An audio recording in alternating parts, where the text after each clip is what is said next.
22 novembre de l'an 2021. Bienvenue à cette nouvelle édition de l'information de la semaine sur ESAE Télévision. Tout de suite, le sommaire. La lutte contre l'insécurité s'intensifie au Bénin afin d'éradiquer le phénomène de l'insécurité à l'approche des fêtes de fin d'année. La police républicaine veille au grain. À suivre dans cette édition les impressions de quelques citoyens rencontrés sur le terrain à ce sujet. Les biens culturels pillés dans les palais d'Abomey par les troupes françaises en 1892 sont arrivés au Bénin le 10 novembre dernier. À suivre également dans ce journal un condensé des temps forts de la semaine culturelle du Bénin qui s'est déroulée du 26 octobre au 1er novembre 2021 au musée du Quai Branly Jacques Chirac à Paris, en France. Aspac FC a manqué le coche de prendre seul les commandes de la zone C de la Ligue Pro de football samedi. Sur leurs nouvelles installations à Tofo, les portuaires ont été contraints au partage des points par Sitatunga FC 0-0.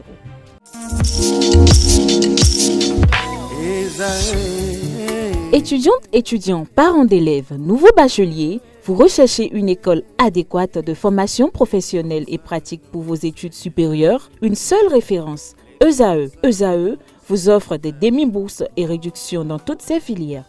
Waouh! Payez 300 000 au lieu de 550 000 en licence 1, 2 et 3 en journalisme, réalisation, sciences de gestion, administration des affaires, sciences économiques et sciences juridiques. En master 1 et 2, 670 000 en journalisme et 550 000 en sciences de gestion et administration des affaires au lieu de 1 070 000. Écoutez, pour les 100 premières inscriptions en administration générale et administration des finances, payez 450 000 au lieu de 550 000 pour la licence 1, 2 et 3. En master 1 et 2, payez 870 000 au lieu de 1 070 000. Alors, rendez-vous vite à ESAE pour la rentrée académique 2021-2022. Les deuxième et troisième années démarrent le 20 septembre 2021 et la première année le 11 octobre 2021. Informations et renseignements, ESAE Cotonou, 3e rue à droite en quittant le carrefour Jadot pour la BIBE Jéricho. Téléphone 96 80 55 11 ou 98 98 14 00 ou encore 90 93 65 21. ESAE, l'excellence à un an.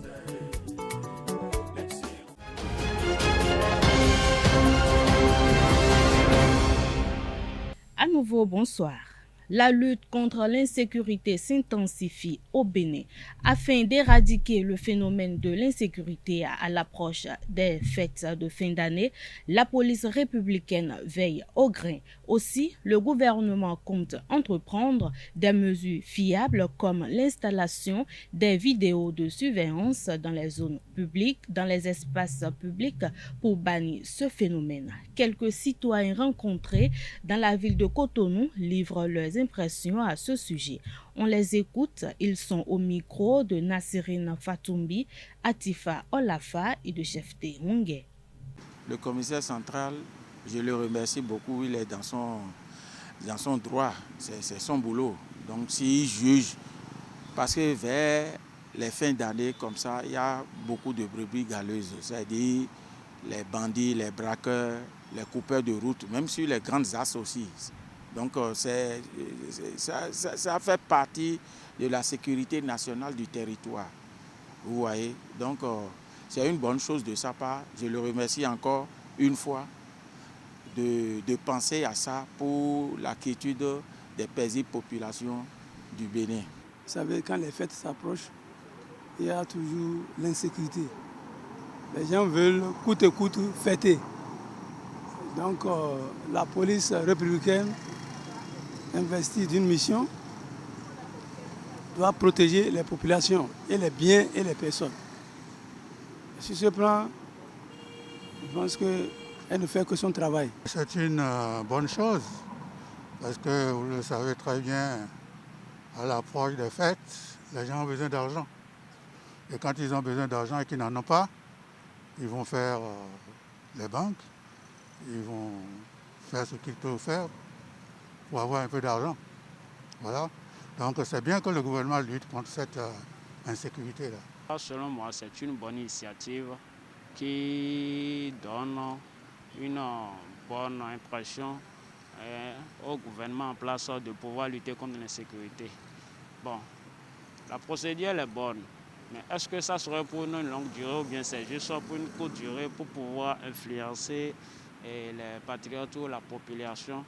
Ça, c'est une question. Mais si c'est pour une longue durée, ça permettrait aux citoyens de mauvaise foi, je veux dire des citoyens qui sont là pour pouvoir garder ou bien détruire en quelque sorte les initiatives de l'État, qu'on peut les contrôler davantage. Nous avons besoin d'être en sécurité, d'être sécurisés. Et j'aurais appris la semaine passée qu'une première opération a été effectuée à Zongo, où il y a un malfrat qui a été tué. Nous ne sommes pas les professionnels de la sécurité, mais c'est capital. Lorsqu'on parle de l'insécurité, si vous parlez de l'insécurité, c'est parce qu'on a manque d'abord de sécurité. Ce qui veut dire, qui fait la sécurité? Ce sont nos forces armées qui font nos sécurités. Donc si vous parlez aujourd'hui de l'insécurité encore en période de fête, ce qui veut dire que nous ne sommes même pas sécurisés. Donc l'État doit renforcer encore les armées. L'État doit chercher à... Peut-être si c'est parce qu'il y a peut-être manque d'armées qu'aujourd'hui nous sommes en train de suivre quelque chose de l'insécurité. L'État doit chercher encore dans ce domaine à, disons, engager plus de jeunes qui veulent se mettre, qui veulent se lancer dans l'armée. Parce que lorsqu'ils se lancent dans l'armée, c'est parce qu'ils cherchent à protéger leurs citoyens. L'État est le garant de la sécurité de la population. Donc ce n'est même pas en période des fêtes. À tout moment, ils doivent garantir notre sécurité. La question de sécurité est une question générale concernant tous dans le pays, citoyens comme on le dit. Mais avec les spécialistes qui ont compris que nous allons à une fin d'année et qu'il y a de ces genres de choses qui arrivent par moment. Et de temps en temps, on attrape tel voleur là, tel braqueur là.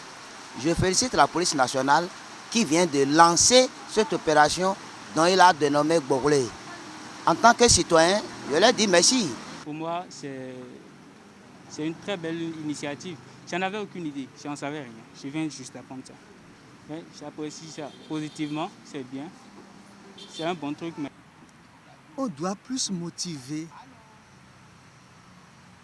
les policiers à mieux travailler. Normalement, la direction générale de la police doit avoir une cantine spéciale. Chaque patrouille, après 2 heures de temps, revient là, on doit leur servir café, ils mangent, ils repartent. Vous voyez.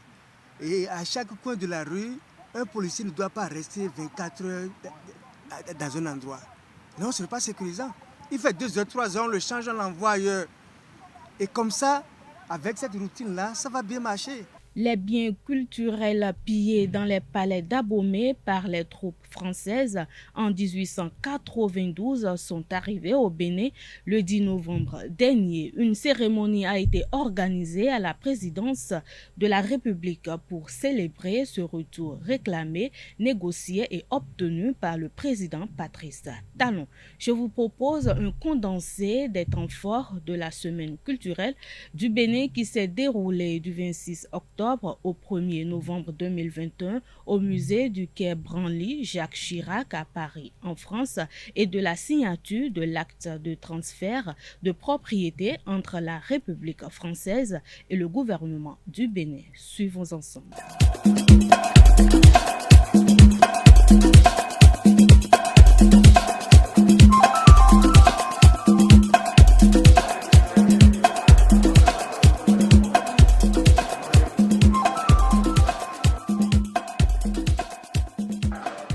Pour moi, c'est un événement historique et depuis la semaine, je n'ai pas eu le temps d'être là à cause du boulot. Et vu que l'événement touche à sa fin, pour moi, il fallait que je sois là pour voir quand même tout ce qui va être restitué. Le sujet nous importe, nous le suivons depuis très longtemps. Nous suivons sur la restitution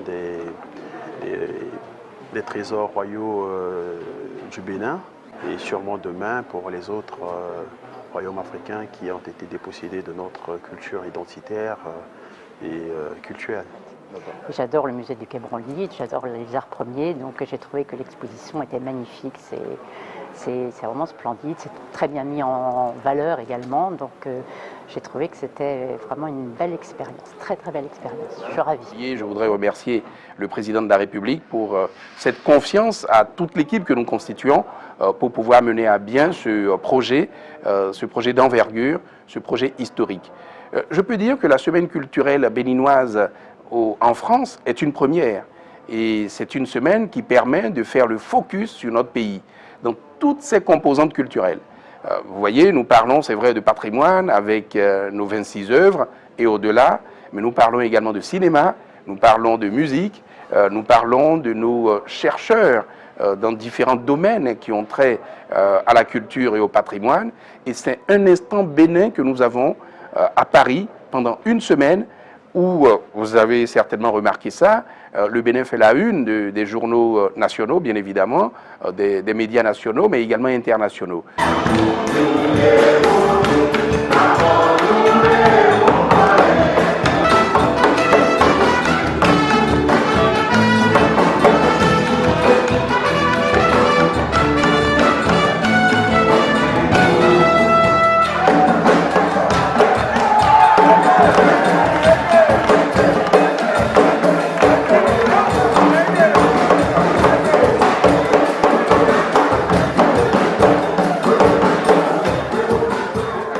Les œuvres qui ont quitté mon pays avant ma naissance et puis voir le concert aussi et soutenir vraiment le peuple de mon pays. Mais écoutez, Sagouan Danalou, l'homme orchestre, comme vous l'avez souligné, c'est une fierté d'avoir assisté à ce concert qui marque justement la fin de l'exposition.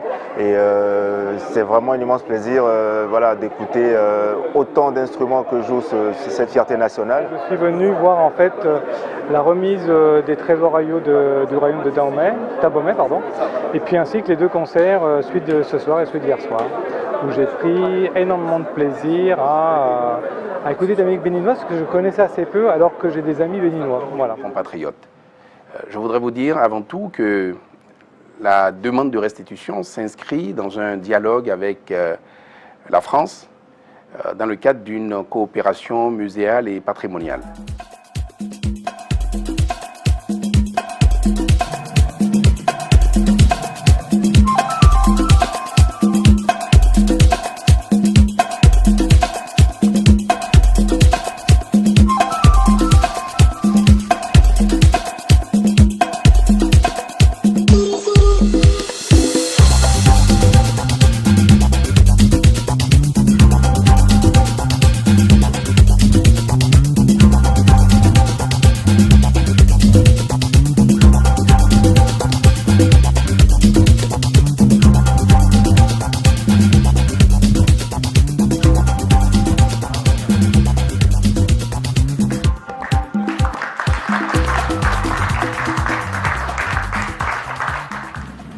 Les œuvres sont aujourd'hui prêtes à partir.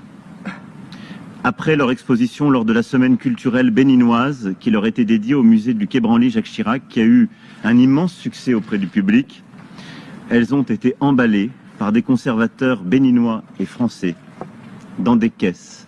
Elles sont désormais à l'aéroport, prêtes à repartir avec vous, Monsieur le Président, vers leur pays, vers le peuple béninois.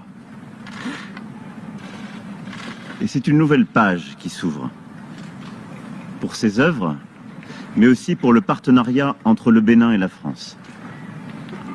Un partenariat d'État à État, de professionnel à professionnel, de société civile à société civile, de jeunesse à jeunesse. Un partenariat entre égaux. Par ma voix, c'est le peuple béninois tout entier qui vous exprime sa gratitude et ses félicitations pour votre clairvoyance et votre courage qui ont permis de franchir le cap du tabou de la restitution. Bravo. Bravo, Monsieur le Président.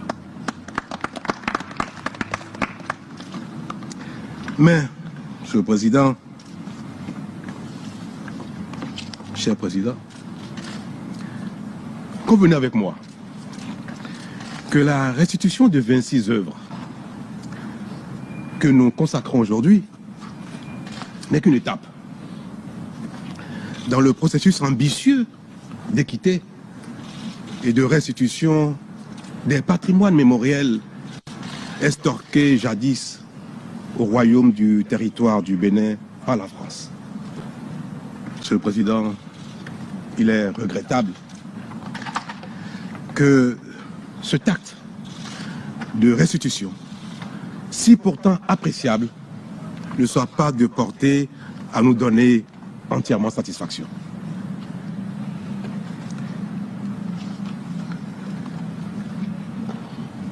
En effet, comment voulez-vous qu'à mon départ d'ici, avec les 26 œuvres, mon enthousiasme soit total, pendant que le Dieu Goût, œuvre emblématique représentant le dieu des métaux et de la forge, la tablette du Fa, œuvre mythique de divination du célèbre devin Guédégbé et beaucoup d'autres, continuent d'être détenus ici en France aux grandes dames de leur ayant droit. Ces œuvres que je viens de citer et les autres, l'espoir de leur retour au pays est désormais permis grâce à vous. C'est extraordinaire.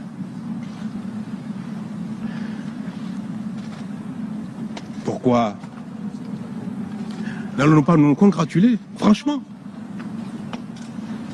pour ce tout premier épisode, en attendant de nous retrouver à nouveau bientôt sur ce même écran pour la suite. J'ai pas de doute. Et je voudrais vous dire, take 5.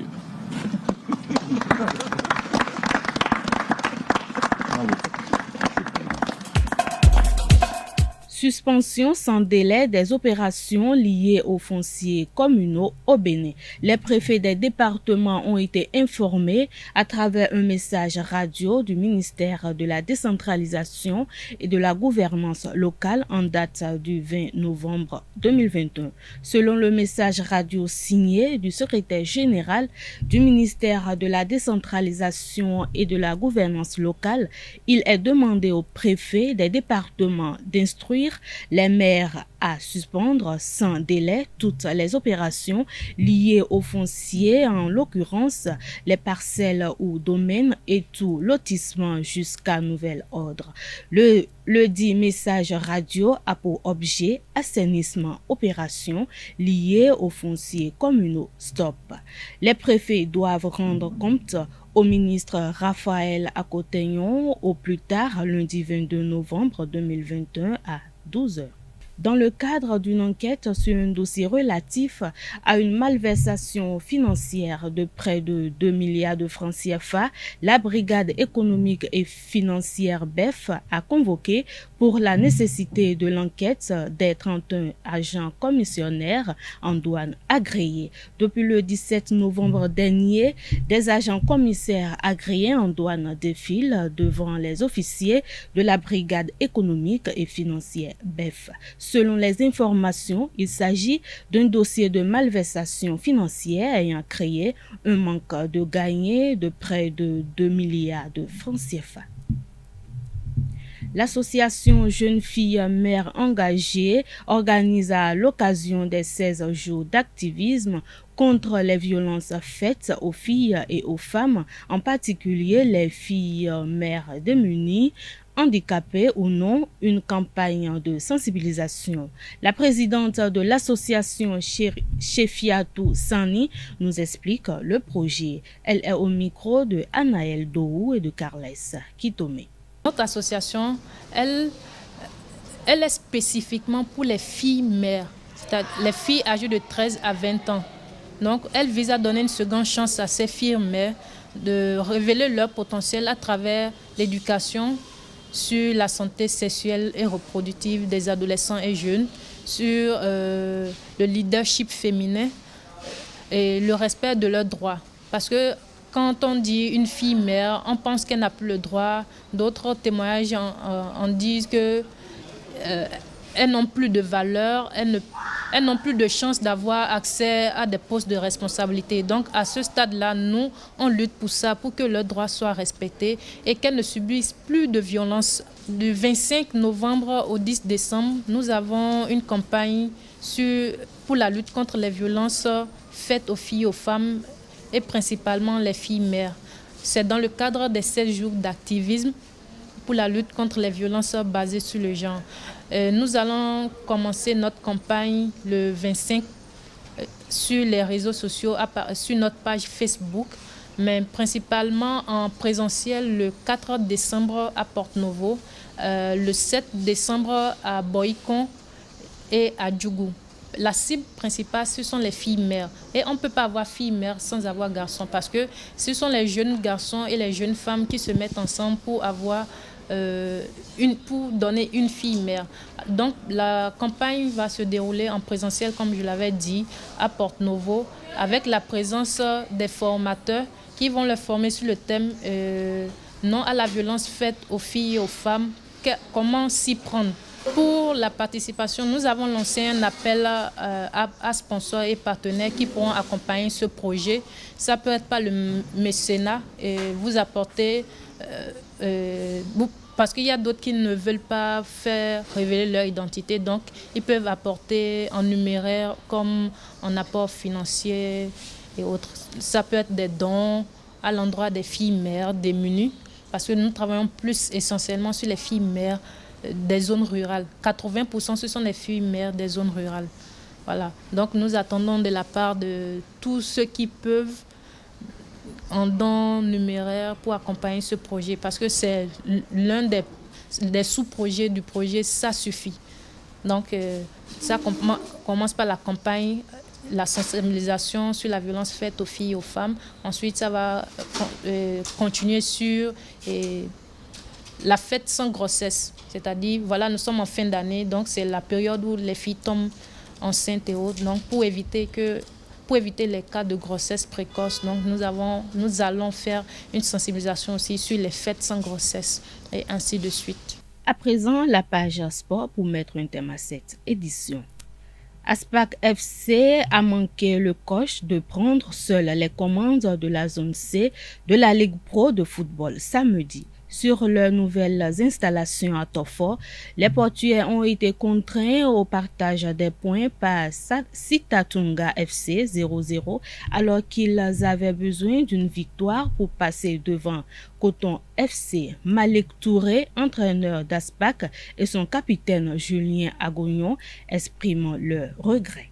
Quand vous me regardez, vous constatez tout de suite qu'il y a une grosse déception. Il y a une grosse déception. C'est vrai que même si on n'a pas perdu le match, pour moi c'est une défaite, c'est synonyme de défaite. Parce que c'est une défaite, pourquoi? Parce que c'est un match à domicile. Voilà. Donc grosse déception. Et c'est ça qui fait le charme de ce sport-là. Vous voyez, dernier au classement, promu, mais ils tiennent tête à une équipe qui est habituée à ce championnat. Les matchs ne se ressemblent pas. Il y a un gros regret, mais on ne va pas s'apitoyer là-dessus. On va continuer à travailler en espérant que des jours meilleurs soient devant nous. Effectivement, c'est raté. C'était l'opération, ce sont les calculs que nous avons eu à faire. Prendre d'abord les points et prendre provisoirement la tête en attendant ce qui va se passer le week-end prochain parce que nous on ne joue pas. Voilà, c'est raté, mais bon voilà, on ne va pas s'apitoyer là-dessus. On va continuer à travailler et demain sera meilleur. Nous aussi nous sommes un peu déçus compte tenu de notre prestation de cet après-midi. On a poussé. Malheureusement, on n'a pas pu trouver ce seul but-là pour avoir les 3 points.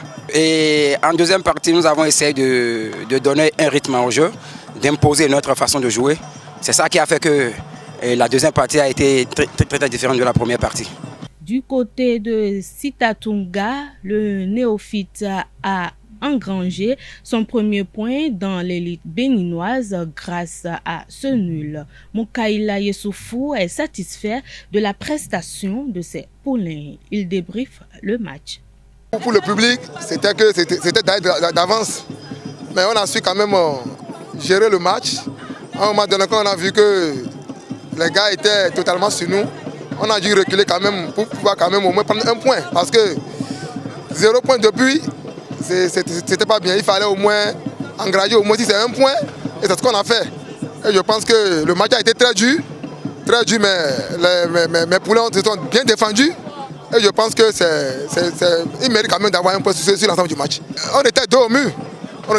Si on vient ici pour prendre encore 0 point, 3 matchs, 0 point, vous verrez, le moral sera totalement à terre. Donc tout le monde sait très bien qu'il faut nécessairement venir ici faire un résultat pour quand même remonter le moral, que ce soit à notre public, aux joueurs, aux dirigeants aussi. Donc je pense que c'est ce qu'on a fait. Ça n'a pas été facile, c'est une grande équipe. Ça n'a pas été facile, mais quand même on est arrivé quand même à prendre ce point-là. On va jouer contre Adidja le dimanche. Là maintenant, je pense que là-bas, on va tout possible. On va faire tout possible pour quand même aller prendre les 3 points pour rapidement se positionner dans le classement. Les lauréats des trophées J-Sport, meilleurs personnages sportifs 2021 sont connus depuis ce dimanche soir. La ponguiste Chansia Lima, catégorie sportif, Ali Surakatou Yaro, le président de la Fédération béninoise de volleyball, catégorie dirigeant, et le journaliste Damien Tolomissi sont les vainqueurs de la 5e édition. René-José Sabo, le président du comité d'organisation, a proclamé les résultats des votes au cours de l'émission Cap Sport Weekend. À l'issue du vote, nous avons M. Damien Tolomissi qui l'emporte avec 325 points. Il est suivi de Sani Fataï Abdoul, deuxième avec 234 points. Troisième, nous avons René Soglo de Fraternité FM avec 185 points. Quatrième, nous avons Wahab Issifou du quotidien Diman, Parakou. Venant Sagono Pessi de la Radio Nationale, 5e avec 86 points. Juste à Outiémen, il est 6e. Et enfin, nous avons Issa Amadou, 25 points, qui est 7e. Donc, Ablam Yamesso est non classé. Ici, la première place revient à M. Ali Souakatou Yahou. Il est le président de la Fédération béninoise de volleyball, qui l'emporte avec 857 points, suivi du président de la Fédération béninoise de tennis de table, Sounou Ferdinand, deuxième avec 345 points. Fawadine Baboni, troisième avec 275, c'est le président de US Baboni Football Club. Quatrième, vous avez Mathias Deguenon avec 240 points. Cinquième, Romiane Razmet avec 133 points. Sixième, Gaston Zossou, président de l'Autopopo, avec 114 points. Et septième, 72 points, Marius Tizobozo. Donc nous avons la Fédération de roller. Donc ici, le président Minavoie n'est pas partant, il est non classé. Ici, nous avons été agréablement surpris parce que c'est la première fois que nous avons quand même un tel score, 1205 points. Ah, mais c'est à l'effort, ça. Et ça, c'est la première fois en 5 ans que nous l'avons. Et si nous voulons tirer un coup de chapeau à cette pongiste, on l'appelle Chansia Cynthia Lima. C'est elle qui part avec la première place. Elle est suivie de cycliste Bachiki Abdoul Idrissou, deuxième avec 680 points. Troisième, nous avons le boxeur Clément Loco, 532 points. Quatrième, Cédric Routondi, 378 points. Cinquième, Raouda Demba Diallo, 342 points. Sixième, Odile Arwanwanou, 67 points. Septième, Gloriana Naoum, 60 points. Et huitième, Roland Junior Béakou, 47 points. Le comité d'organisation des trophées J-Sport a innové cette année avec des distinctions spéciales.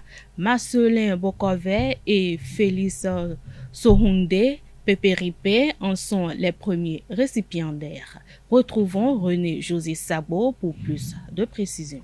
Pour ce qui concerne les trophées spéciaux, nous en avons deux. Nous avons un premier trophée de la meilleure personnalité sportive 2021. Donc, on l'a appelé JP Sport Gold Personality. Gold Personality. Gold Personality. C'est JP Sport qui décerne ce trophée. Et le deuxième, c'est le meilleur journaliste sportif de la dernière décennie, des 10 dernières années.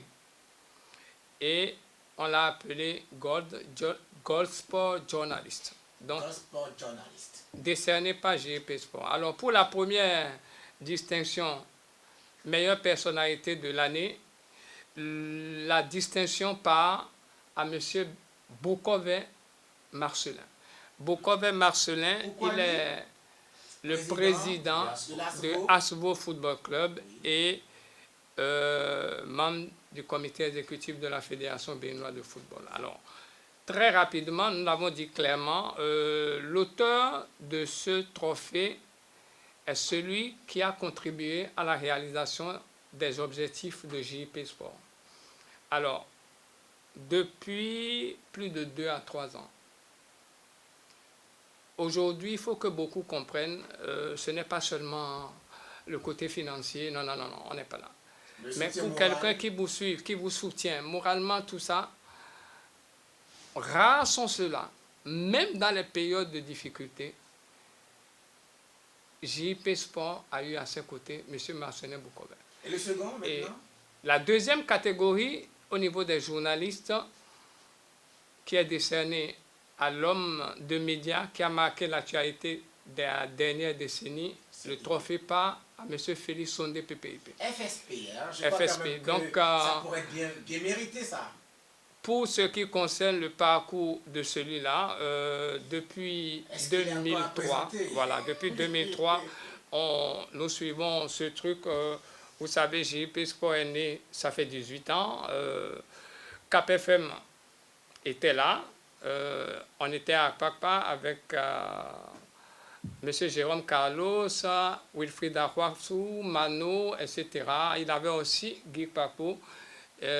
Avec Félix Sondé, PPIP, Hugues Souzuno Issa, c'était toute une famille en ce moment. Donc depuis tout ça, si vous voyez un peu le parcours de l'homme jusqu'à aujourd'hui, vous devez déjà comprendre que... Il mérite amplement. Donc, voilà, il mérite amplement. Donc voilà un peu ce que nous pouvons dire. Le 19 décembre, donc c'est la remise officielle des trophées, les 3 premiers de chaque catégorie et bien sûr les 2 des trophées spéciaux recevront ici dans cette salle leur prix. Au cours de la cérémonie de remise des prix, d'autres acteurs du mouvement sportif béninois vont être également honorés à travers des attestations de reconnaissance pour leurs œuvres et services rendus à l'équipe de J-Sport. Pour vous donner déjà une grosse idée, bien sûr, nous avons Rada Kotomotoyosi, nous avons nos 2 animateurs fétiches qui seront distingués pour leur mérite. Mesme Afano et Prosper Vondianoukon, ça c'est obligatoire parce que depuis 5 ans, vous nous accompagnez. Vous aurez d'autres acteurs, vous avez 2 arbitres, hommes et dames. Je voudrais, avant de vous renvoyer à la liste qui va être publiée dans les minutes à venir, rappeler que cette année, nous allons également profiter pour reconnaître les mérites de nos collaborateurs immédiats parce que depuis 5 ans, nous avons certains qui travaillent et je ne vais pas mettre mon cher Larios Adiabeno mal à l'aise, mais lui a annoncé qu'il est distingué et je vais vous dire pourquoi. Beaucoup ne le savent pas. Larios Adiabeno est membre fondateur des trophées JP Sport. Ça, il faut que les gens le sachent. Il n'a jamais voulu qu'on le dise, mais je suis obligé de le dire parce que je nous connais. Et donc, sous ce statut, il mérite de la part du président que je suis toute la reconnaissance parce que je me souviens bien, cette initiative a été prise il a plus de 5 ans du côté d'Abomey. On était à Abomey à un tournoi quand ça a germé les trophées JP Sport. Merci beaucoup. L'AS Cotonou a été tenu en échec face à Éternel FC le samedi 20 novembre 2021 au stade René Pleven de Cotonou pour le compte de la 4e journée de la Ligue Pro. Je vous invite à suivre ce reportage que nous proposent Colombe Rousseau et Emmanuel Akogou.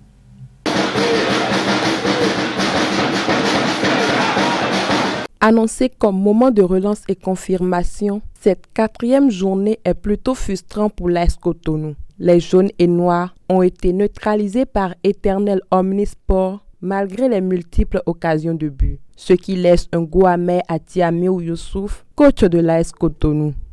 On avait les occasions, on a eu pas mal d'occasions, on n'a pas concrétisé. On a préféré jouer aussi le contre parce que on a senti déjà une fatigue. On a remplacé, on a mis 3 joueurs pour renforcer ce qu'on espérait d'eux.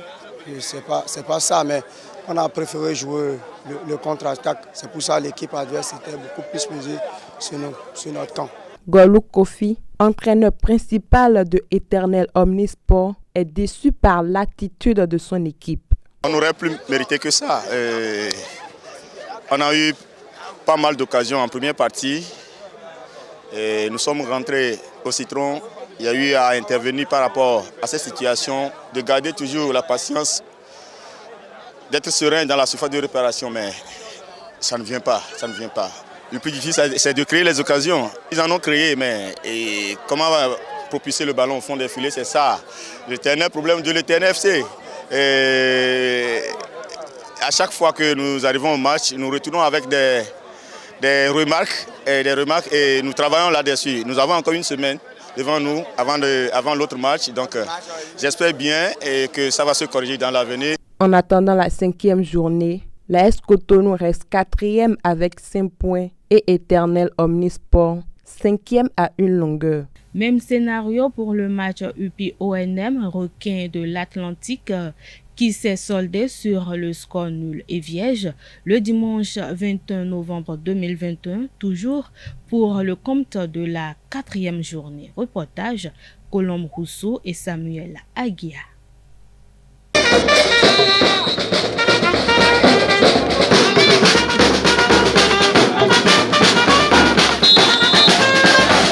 Pas de but entre UPI-ONM et Requin FC ce dimanche 21 novembre 2021 sur les installations de l'université d'Abomey-Calavi. Les Awisi-Wassa ont agacé par leur inefficacité devant les buts adverses. Même scénario du côté des universitaires qui ont été contraints au partage des points. Après le score du nul et vierge, Roger Enama, coach de l'UPI-ONM, se réjouit de ce partage de points et félicite ses poulains. Satisfaction parce que j'ai fait 2 matchs, j'ai 4 points en 2 matchs, donc je vais dire merci aux enfants.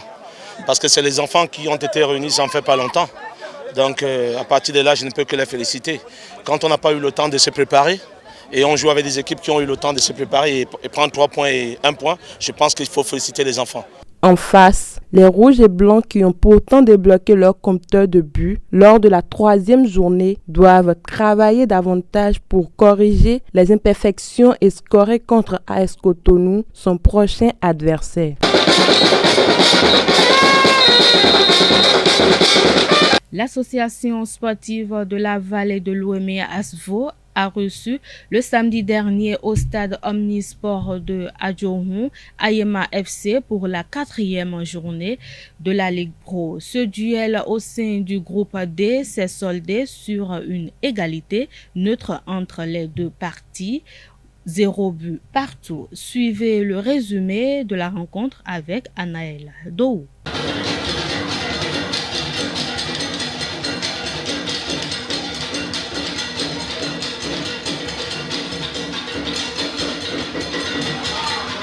Match nul entre l'association sportive de la vallée de l'Ouémé et Ayema FC le samedi 20 novembre 2021 pour la 4e journée de la Ligue professionnelle. Dans le stade flambant neuf de Adjohun, les poulains de Émile Enansouin de Ayema ont dominé leur hôte.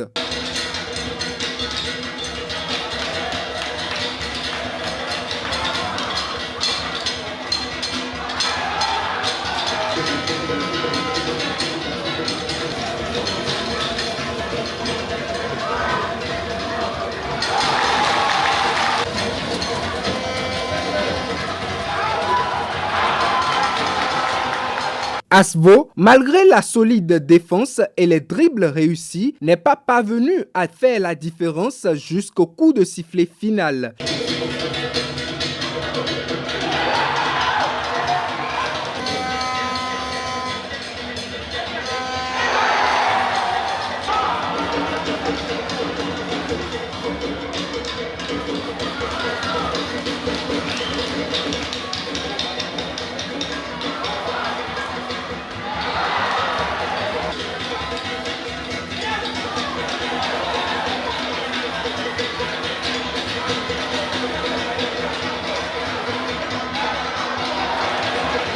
Les deux équipes se séparent sur le score nul et vierge de 0 but partout. À l'issue de la rencontre entre les deux clubs de l'Ouémé, les deux entraîneurs donnent leurs impressions au micro de Anaël Dou. Un peu de sentiment de déception parce que c'est un match qu'on aurait pu gagner. Maintenant, avec un match nul, on ne peut que se contenter parce qu'en face, il y avait du lourd, il y avait une bonne équipe qui jouait au football. C'était une équipe vraiment qui était en place. Alors, quand je sors avec le match nul, je ne peux que me contenter de cela. On a voulu faire la différence parce qu'on a vu qu'à un moment donné, vers la fin, l'adversaire était un peu émoussé et il fallait pousser pour marquer. Ce qu'on a fait, mais on n'a pas été réaliste devant les buts. C'est la raison pour laquelle on n'a pas pu scorer. Dans le même état d'esprit, aller avec nos valeurs, garder la tête sur les épaules, jouer avec nos valeurs et jouer comme on a l'habitude de faire et ça va venir. J'ai été un peu déçu parce qu'on s'est préparé pour venir gagner n'est-ce pas, ce match-là. Bon, le résultat c'est bon parce que nous sommes à l'extérieur. Nous allons préparer n'est-ce pas, le match retour, surtout contre cette équipe-là. Ils ont été nonchalants n'est-ce pas, sur tout le terrain. Je ne vais pas prendre un joueur n'est-ce pas, qui a pu faire la différence. Nonchalant, ils n'ont pas fait les mouvements qu'il faut. L'équipe adverse qui remonte jusqu'à la ligne médiane et nous ne sommes pas capables de jouer, n'est-ce pas, dans son dos, ça veut dire qu'il y a quelque chose qui ne va pas. Nous allons essayer de corriger, n'est-ce pas, les insuffisances que nous avons eu à découvrir pour avancer. L'AS Police a vaincu hier Adjidja FC au stade René Pleven de Cotonou. Cette rencontre s'est achevée sur une victoire des policiers face aux militaires. Suivez le compte rendu du match. Mission accomplie pour l'AS Police face à Adjidja FC le dimanche 21 novembre 2021 au stade René Pleven de Cotonou. Un seul but a suffi pour vaincre Adjidja FC, pourtant bien actif. Les militaires ont bien démarré cette explication.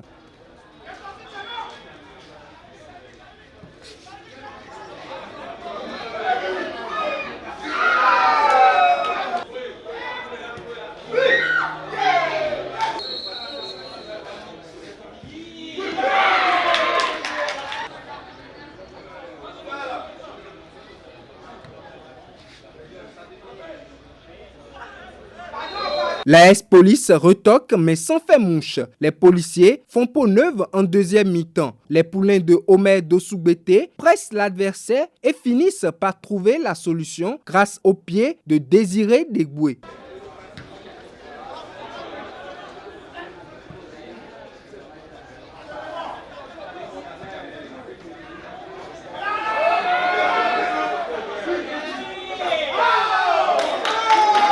Les multiples tentatives des militaires ont été infructueuses.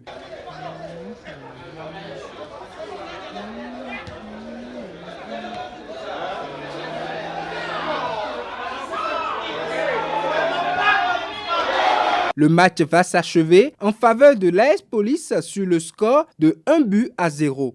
Au terme de la rencontre, Omer Dossougbete de l'AS Police et Sylvestre Obin s'expriment au micro de Anaël Dou. L'essentiel, les 3 points comptent d'abord, mais il reste beaucoup à faire. Il reste beaucoup à faire parce que l'équipe en face est plus physique que moi. J'ai pu gérer et avoir les 3 points. On va travailler davantage pour pouvoir avancer plus. Et ça arrive pour toute équipe. C'est vrai que c'est des débuts difficiles et il nous a manqué beaucoup de réalisme dans notre jeu. Et on y travaille pour arriver, mais je sais que d'ici là, ça va. Nous allons travailler pour corriger le tir, pour qu'on relève la tête d'ici les prochains matchs qui vont venir. On a eu le déçu du début jusqu'à la fin. L'équipe a eu l'emprise sur le match. Donc le but est venu contre le coup du jeu, mais on n'a pas su emballer le jeu pour pouvoir revenir au score jusqu'à la fin du jeu. Nous sommes en train de travailler, comme je l'ai dit, parce que sur le front de l'attaque, ce n'est que des nouveaux qui sont arrivés cette saison. Nous sommes en train de travailler pour avoir réellement la cohésion qui va marcher pour l'équipe. Et une fois que nous avons déjà l'emprise sur nos adversaires, on arrive à maîtriser le jeu, c'est déjà important. Donc on va travailler pour être maintenant réaliste pour pouvoir avoir le gain des 3 points prochainement. Ce journal a été préparé par l'ensemble de la rédaction. Merci de votre fidélité. Restez toujours connectés sur les www.ezaetv.bj. Bonsoir.